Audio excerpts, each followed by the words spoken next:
જો ભાગ્યો તમે કબૂતર તો કાંઈ ઉતરતા નથી, પાછી ટ્રાય મારું ઉતરે તો, કારણ કે ભટકી ગયા લાગે છે એટલે ઉતરતા નથી. આપણા બજરીગર જોવા સામે રહ્યા દેખાતા હોય તો તમને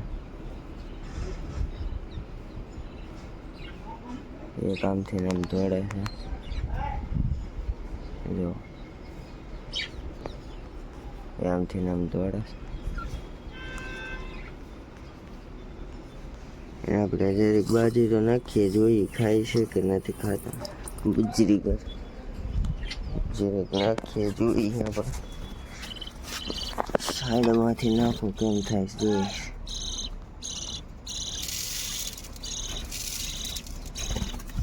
હેઠા તો ઉતરા ખાય કે ન ખાય ખબર નહીં કઈ.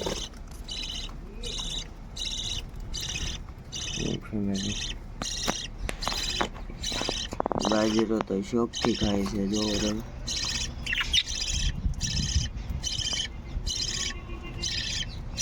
અને આમાં જો તમને અવાજ આવતો હોય તો એ બચ્ચાનો અવાજ છે, તમને બાજુ દેખાય તો દેખાડે.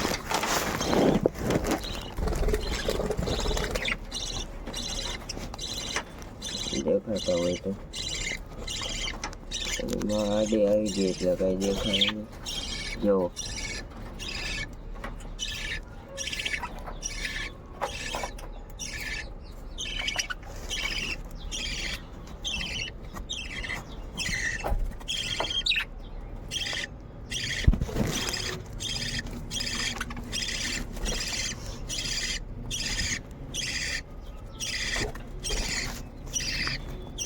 ફેમિલી, મેં હું જોયું કે એક બચ્ચું નીચે પડી ગયું, જો તમને દેખાતું હોય તો. એને આપણે ઉપર મેક દઈએ, જો અત્યારે ઠેઠ મારી નજર ગઈ એટલે એ પહેલાં આપણે ઉપર મેક દઈએ, બી શકતો નકર આમ નામ ધ્રુજી જાય. જો વાય છે.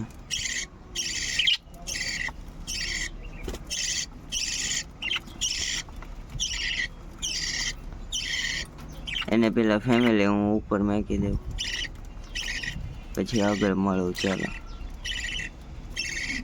ફેમિલી, એટલે બચ્ચાને તો ઉપર મૂકી દીધું છે, જો તમને દેખાય તો દેખાય.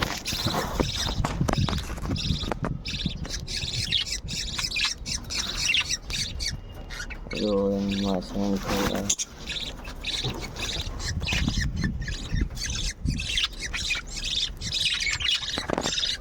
એટલે આ તો કાંઈ કબૂતર ફેમિલી ઉતરતા નથી કાંઈ, એટલે હવે છે ને આ કબૂતર તો કાંઈ ઉતરતા નથી. એટલે હવે આપણે કાલે બ્લોગ બનાવશું, તે તમને દેખાડીશ. અને તે સરપ્રાઈઝ એક આવવાનું છે કાલકા પમદી, એ પણ તમને કહીશ. અને જો કોડીની બધી અહીંયા પડી છે, બાજરો પણ નાખ્યો, એ પણ કાંઈ કબૂતર ખાતા નથી. એટલે જોવું અહીંયા ત્યાં કબૂતર બધા. કાલે એક સરપ્રાઈઝ આવવાનું, એટલે જોવાનું ભૂલતા નહીં. એટલે હવે આ બ્લોગ અહીંયા જઈને કરી દઈએ, મળીએ પાછું નવો બ્લોગ છે. આ બ્લોગ સારો લાગ્યો હોય તો લાઈક, શેર અને સબસ્ક્રાઈબ કરવાનું ભૂલતા નહીં. અને કોમેન્ટમાં કહેજો જરૂરથી હું આવવાનું. એટલે ચાલો આ બ્લોગ અહીંયા જઈને કરી દઈએ, મળીએ પાછું નવો બ્લોગ. એટલે ચાલો જાઉં દીધું તેને.